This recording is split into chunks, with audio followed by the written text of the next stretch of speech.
Well, yes. All right, so here we go. All right. So what we're going to do today is we're going to begin our look at solving equations. And the first section they give is called balancing equations. There will be very few notes in this section. Mainly, it's a visual kind of thing that we're going to be looking at today.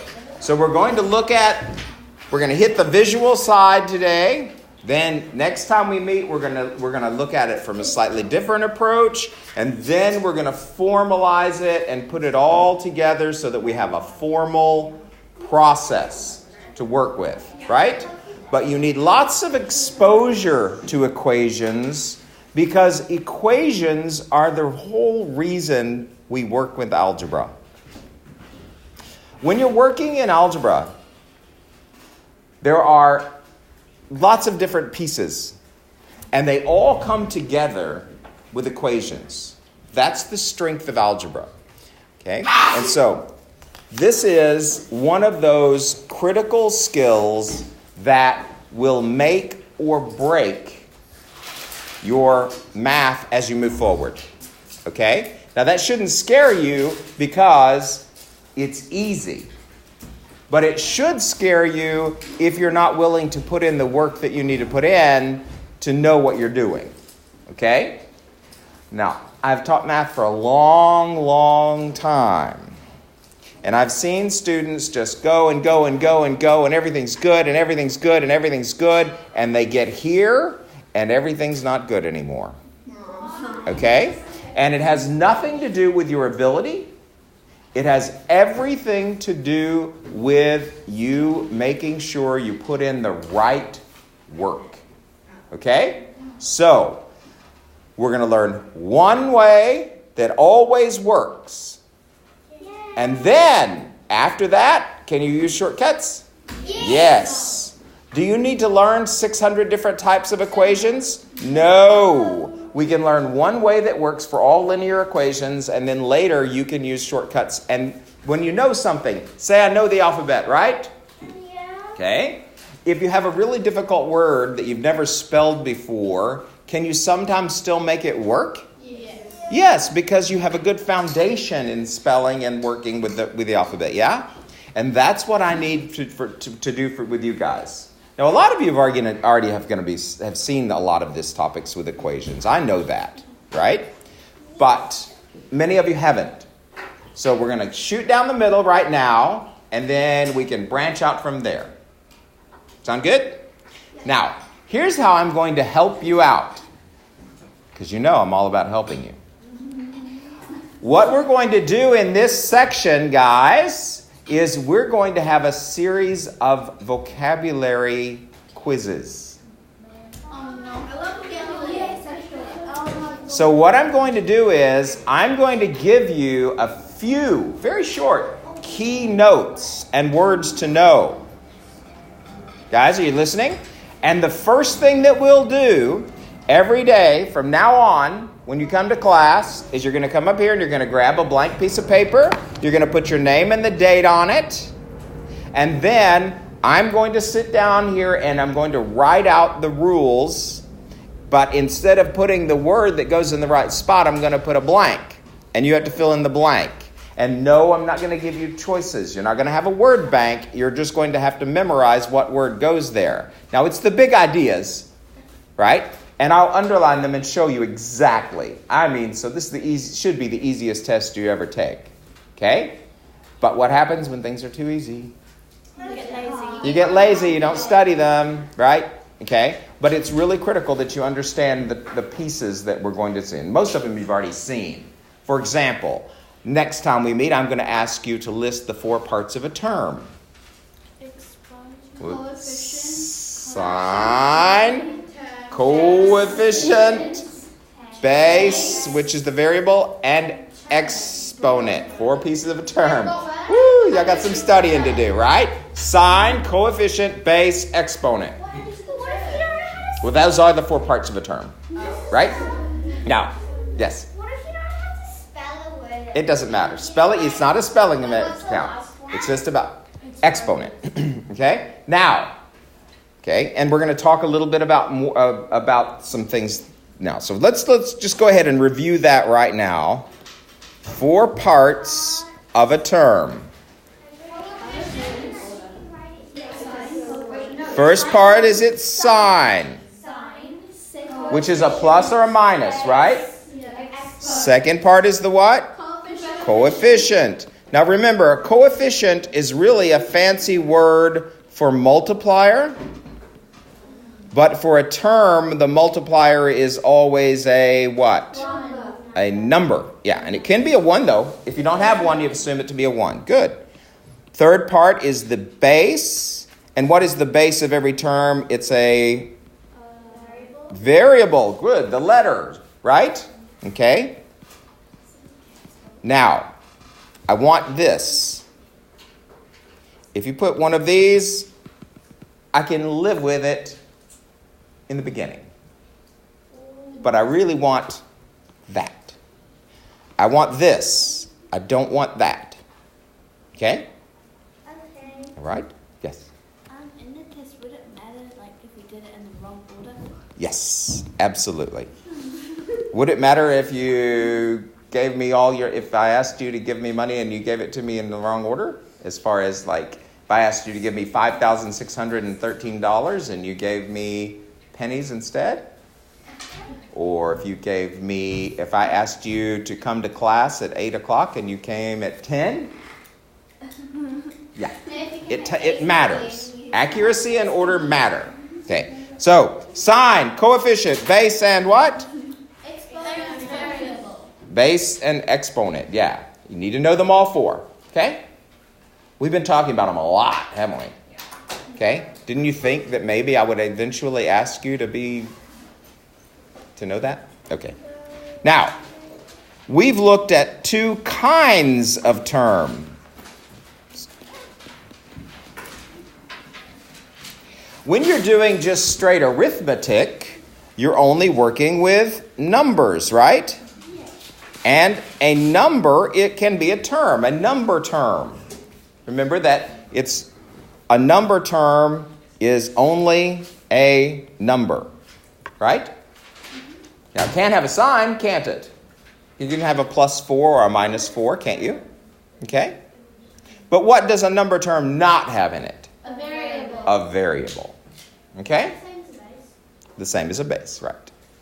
Okay?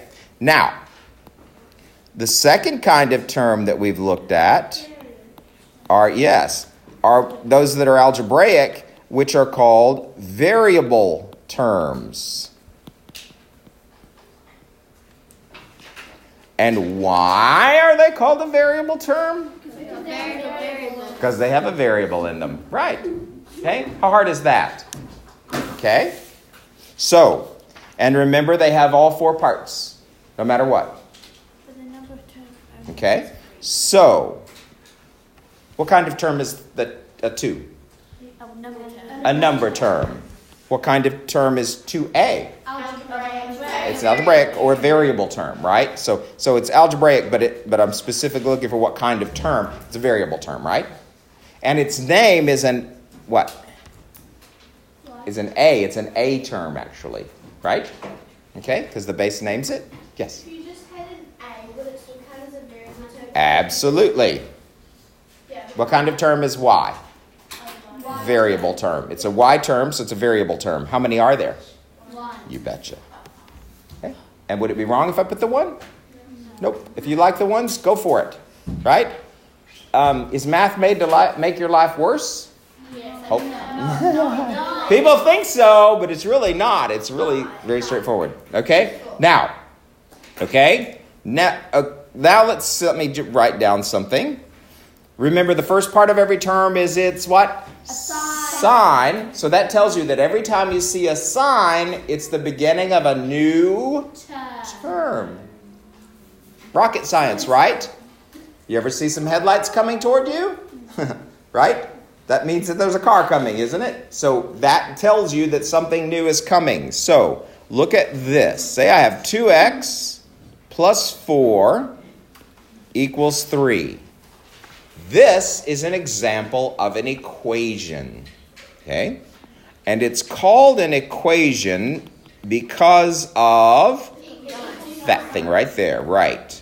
because it has an equal sign, or an equal symbol, actually, but you can call it a sign. I'm not going to make... Okay? So what makes something an equation? Has an equal sign. Exactly, yes. So does that equation, how does that equation make sense? Well, we'll talk about it. Yes. You can definitely solve that one. But, so, what makes something an equation? Because it has an equal symbol. Okay? So what I want to do right now is I want to talk to you about the terms in this equation. Can anybody tell me, first of all, how many terms there are in this particular equation? 3. 3. Let's circle them so that you can see them. 2x. And actually, when you're naming just terms, you would say positive 2x. Okay? So get in the habit. What's the second term? Positive 4. And what's the last term? Positive 3. Do you see? Those are the terms. And we know that these two are two different terms because they're separated by that plus, right? Which is a sign. Everybody okay with that? Okay. Now let me tell... So, how many terms were there? 3. Now I want you to tell me, okay, how many variable terms? 1. Why do you say only one? Because there's only one thing up there that has a letter in it, right? Let's do that in a different color just so that we can see what you mean here. So, there's only one variable term. It's not so easy to see, is it? Okay, one variable term. Because a variable term is only things that have what in them? A variable, a letter. We all good with that? Yeah. Okay. So what makes a variable term? Having a variable. In it.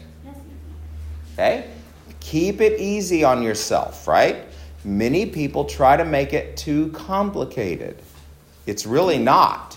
Okay? If you see a chair, you know you can sit. If you see it's a table, then you probably shouldn't sit on it, right? Okay? Know an object. You know what objects are. Okay? All right. And you know what they're for. Now, let's see. Let's change that. How many number terms are there? 3. 2. There are 2. What are they? There's the 4. Positive 4 and positive 3. Now, many of you wanted to say that 2 is a number, but it is not a number in this case. What is it? It's a variable. Well, it's not a variable, but it's a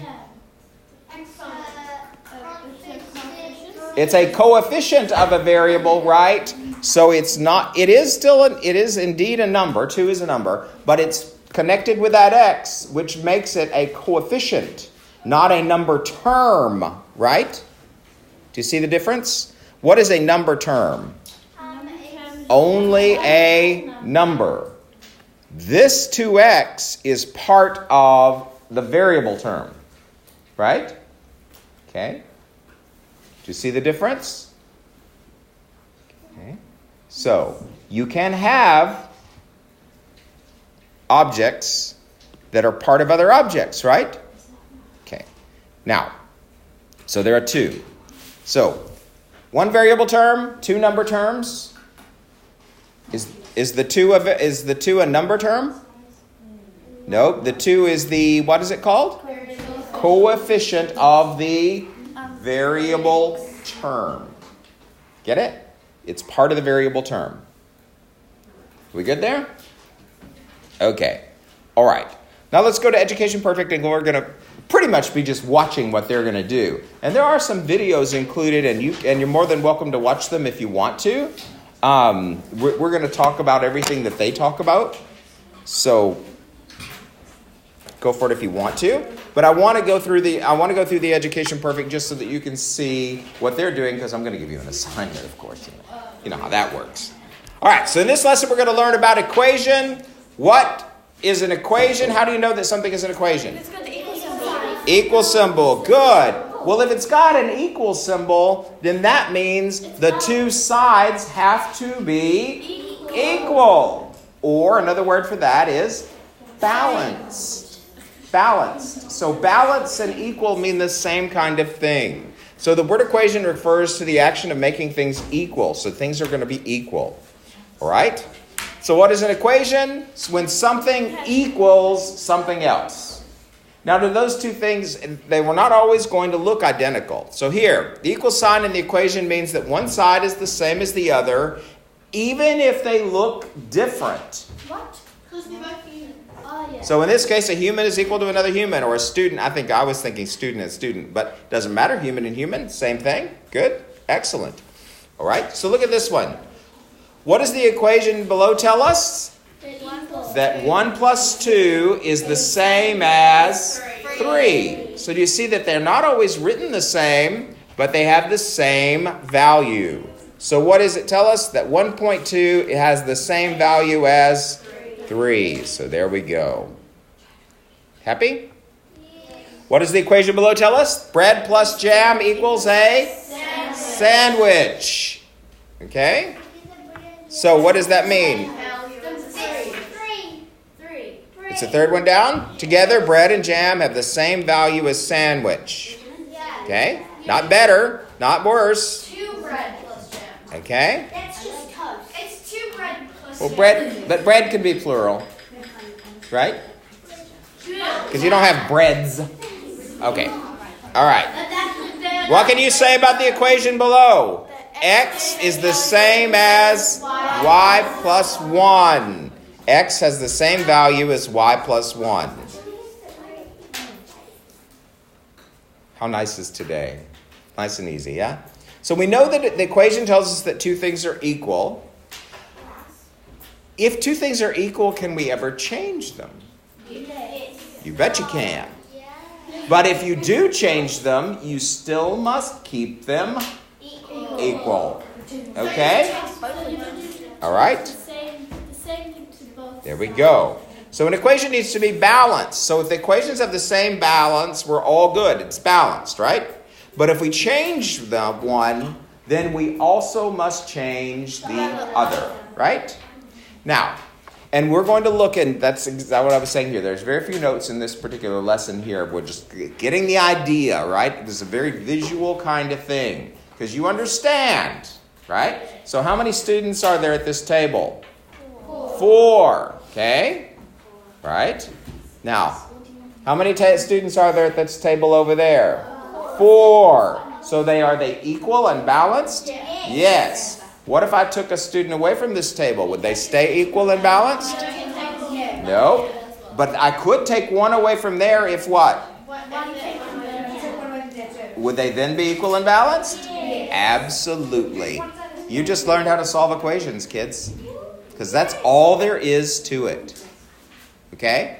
Whatever you do to one side, you do exactly the same thing to the other side. Right? And that's what we're going to look at today. Okay? Since both sides of the equation are always equal, whatever happens on one side must also be done to the other side. Okay? All right? Now, I like to write that in a slightly different way. And let me show you how I write that rule. You can do... I like that. How did you know I was going to say that? Anything to an equation. So, could I leave the class in cereal wallet? Okay? So you can do anything to an equation as long as you do it equally. Equally makes sense, doesn't it? Because it's an equation. And what that means is to both sides. So, if I have an equation, could I subtract 5 from one side? No. Well, sure, as long as I what? Subtract 5 from the other. Could I divide one side by 9? You bet I can, as long as I also divide the other side by 9. Okay? And this is where it goes wrong in your mind here. Remember that don't just say the operation, say what you're doing, right? So don't just say divide. Say divide by 5 or whatever you're using, right? You get lazy, your brain is lazy, and your brain likes to make connections. Well, is it easier to make an easy connection? Yeah, so you got to make sure that your brain is making the right connections, okay? So you can do anything to an equation you want to as long as you do it how? Equally, which means to what? Both sides. This looks like a very good vocabulary fill-in-the-blank question to me. I would say you can do blank to an equation as long as you do it blank. Do you see the idea there? And you would write in anything and equally. You get the idea of what I want you to do? Yes. Now, so you might want to underline that if you wrote it down in your notes, for those of you taking notes, because you already know one of the questions. If you know the questions, it ought to be pretty darn easy to solve them, right? Okay, so if you were to double the number of ferrets on one side, you'd need to double the number on the other side. Okay? All right. Okay, then there's a video talking about balancing equations. You can watch them. So here's an elephant on a seesaw. What's the only way to balance that? Another elephant on the other end, right? Okay? Do not bring your elephants from home. We can just use a picture. Sorry. Okay? There we go. All right. So, if I want to balance this equation, I can do that by drawing more circles. How many more circles do I need and on which side? 3 more circles on the left side. Right? Or you can take away circles. Or you can take away circles from the other side, but they're asking you how many circles to make it balanced, right? So I think they want more. Okay? All right. Now I'm doing your homework again. Okay.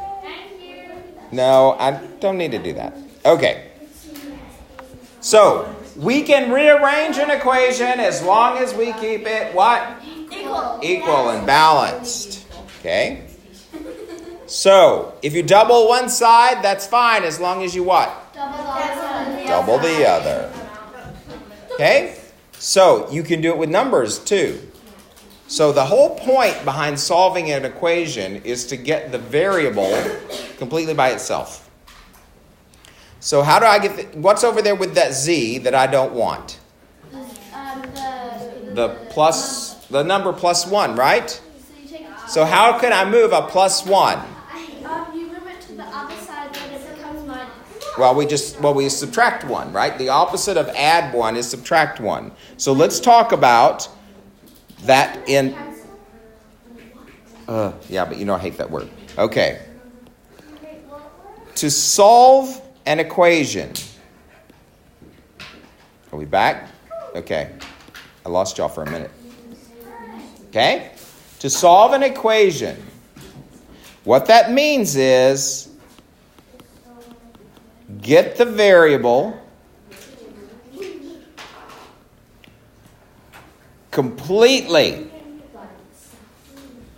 by itself. Poor variable.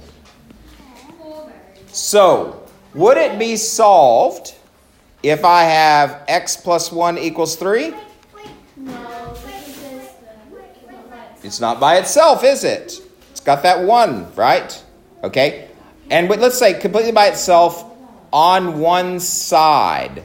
Now, if it's separated by the equal symbol, I mean on one side of the equal symbol or the other. Does it have to always be on the left-hand side?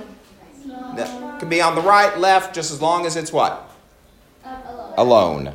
Good. Would it be okay? I'm not moving it yet. Would it be okay if I had 2x equals 5? Is the variable completely by itself? No. The variable term is completely by itself, But what do I mean by the variable? Just the X. Just the X. So to get it, so that means I can't have that 2, could I? Okay. How is that 2 connected with the X? It's the coefficient. It's the coefficient, which is a fancy word for what? Multiply. So it literally means 2 times X, doesn't it? Okay. All right. And so that's what we need to talk about next. We move things, and I don't care what things, okay? Terms, comma, coefficients, etc. Anything you want to move, okay? We move things by doing the opposite.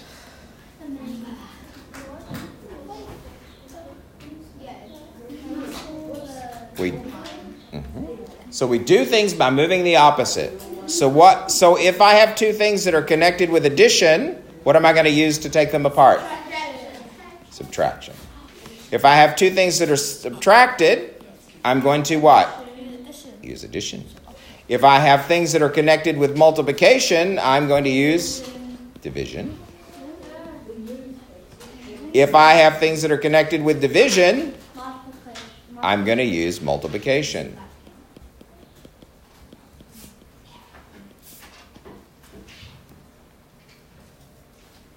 Okay? And remember, if you see division, how is division written in algebra? As a fraction. The fraction bar means to divide, right? How does it look? Okay? Now, so your job, because that's where we're stopping, your job, you're going to have some things where you're going to have to do the opposite in your work here. So for example, like here, they're doing the opposite. So to get the z by itself, it has add 1. Well, the opposite of add 1 is?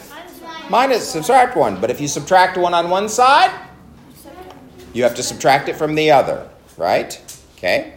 So if you decrease, you can increase it or decrease by anything you want to, as long as you do it equally. Do it to both sides. Okay? Then there's another video if you want to watch it. There's your homework. I'm not doing that for you. Okay? All right? So let's just look at talking about balancing some equations. All right? So here they're just giving you the idea in pictures to keep it balanced, right? But we want to get one of those bags by itself. One bag by itself, because the bag is the unknown. Why do I call the bag the unknown? Don't know what's in it, but I can see the others are all, what's it? Hexagons, right? Pentagons?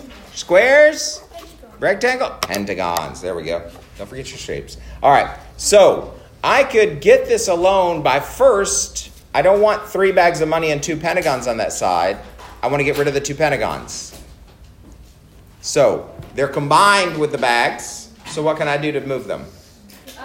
Just take them away, right? I can take away 2, so I can subtract 2 pentagons. But when it shapes, I don't know why this, anyway. When it shapes, you can just mark them off, right? Now with numbers, can you just mark them off? No. But shapes, you can just mark off. So you see that they took away the 2 of the pentagons, right? Which leaves you 3 bags equals 3 pentagons. But that's 3 bags. I don't want 3 bags. I want 1 bag. 1 bag. So that's the same as saying 3 lots of whatever's in there, right? 3 bags. Think about it algebraically. 3 bags. Yeah, so you could call it 3b or 3 bags. What operation is holding that number to that bags if they're side by side like that? Multiplication. What is the opposite of multiply? So divide by what number? 3. And the 3s are going to divide away. What do they really make? 1. They don't cancel. You can say cancel. I don't like it. So that means that you now have a bag. But if I divide that side by 3, what? Because this is 3 pentagons, right? I'll divide that by 3. What's going to happen to the number? 1. So 1 bag equals 1 pentagon. And then, of course, because through the magic of their artistry, Those are very, very intentional. they can show you that inside the bag. All right, they're breaking it into 3 lots. You don't have to think about that, okay? Oh, they didn't. All right, so what was in the bag then? Not a pizza cone because it would have to have the weight bag as well. You're a very clever child. But, yeah, it's a very lightweight bag. Okay, all right. So, okay, so you're gonna have a few where you're gonna have to just think about it in pictures. Okay. I just want to make sure that you know that what you're going to be doing on your homework. Okay. Here's another video. If you want to watch it, watch it. It's fine. Okay. All right. There are also going to be some where you have numbers. Okay. So here we have 3x plus 2 equals 5. Think about it by keeping it balanced. Okay. My goal is to get the x what? Alone. So here's my x term, right? So what's over there with my x term that I want to get rid of first, do you think? Well, there's a 3, but look at this. There's a whole other term over there, isn't there? So let's get rid of it first. So minus 2. Okay? And how do I add 2? You can't do minus 2. Minus, I'm going to subtract 2, but I'm going to subtract it from where? 5. Well, not just 5, but from both sides, right? Because over here, the 2's will subtract away. That gives me 3x. And what's 5 minus 2 give me over here? 3. Is my x by itself, though? No. What does 3x literally mean? 3 times x. So how do I get rid of 3 times? The opposite of multiply by 3 is divide by 3. But whatever I do to one side? So that means x is equal to 3 divided by 3, which is? Is my x by itself yet? Yes. You're geniuses. You just solved an equation. Yes. Do you just, when you get to the division point, Mm-hmm. do you divide it by its own number? Whatever number is there is what you divide by, right? Because we don't want to divide by negative. Are you thinking you should divide by negative 3 instead? No, because like if it's like 5 times x, do you do 5 divided by 5? Exactly. Because we always want to turn that number into a 1x. That's always going to be 1. So you always divide, because that means 1x is the same as just plain old x, right? So whatever your number is, so if it's 5x equals 15, that's 5 times x, right? So what am I going to divide by? 5. But if I divide one side by 5, Divide the other side by 5? you bet. The 5s will cancel. I hate that word. They turn into a 1, but do you need to write the 1? No. So that leaves me just x on that side. And what's 15 divided by 5? Is the x completely by itself? Then you're done. Okay? So just do the opposite. Get the x by itself, though. Look at this. We wanted to move that 2 first because my x wasn't... That gets the x term by itself, right? And then get the x. Now, we're going to talk about this, and we're going to formalize it a lot more than they do here. Okay? When you minus, because you want to move the 2, Mm-hmm. when you minus, how do you know how much to minus? The same. Well, whatever number it is, you're always moving the same, right? I can move 2 students away from this table, but I have to move 2 students away from that one. So whatever number it is, that's what you're going to subtract. Okay? So, Is 5 really the answer? What do you mean? Because it says equal 5, so then well, no, because we don't know because it's got a bunch of other junk added to it. So we need to get rid of all that other stuff. It's not solved until the variable is what? Completely by itself. Okay? So the coefficient will be a 1. So the variable has to be completely by itself. I need to know what x is by itself. Okay? I know that 3x plus 2 is 5. But I don't want to know what 3x plus 2 is. I want to know what x is. Okay? And now we can test it. How can you test it? Substitution. 3 times 1 plus 2 should equal 5. 3 times 1 is 3 plus 2 equals 5, which gives us 5 equals 5. Is that true? Yes. So it checks. But then how what? All I did was I took the 1 that I got and put it in place of the x from my original equation. Right? Oh my gosh, so you didn't So- realize that x equals 1. X equals 1. X equals 1. There you go. Oh my gosh. It's a light bulb moment. I love it. Okay? Good. Now we're going to spend the rest of the term pretty much talking about equations and how to work with them and the different things that can happen with you. So don't panic if you're not sure. But what should you panic about if you don't know the terms, right? And I just talked about it. What's your test going to be about when we come in, the little quiz? First, you're going to list the parts of an algebraic term. How many parts? 4. Okay. You're going to need to tell me the difference between a number term and a variable term. You're going to tell me that you can do anything to an equation as long as you do it Both sides. equally to both sides. And I'll accept equally or both sides. Okay? All right. In other words, I'm going to rewrite your notes with blanks in it, and you're going to fill them in. So, study the notes. Don't just do the homework. Okay? Also,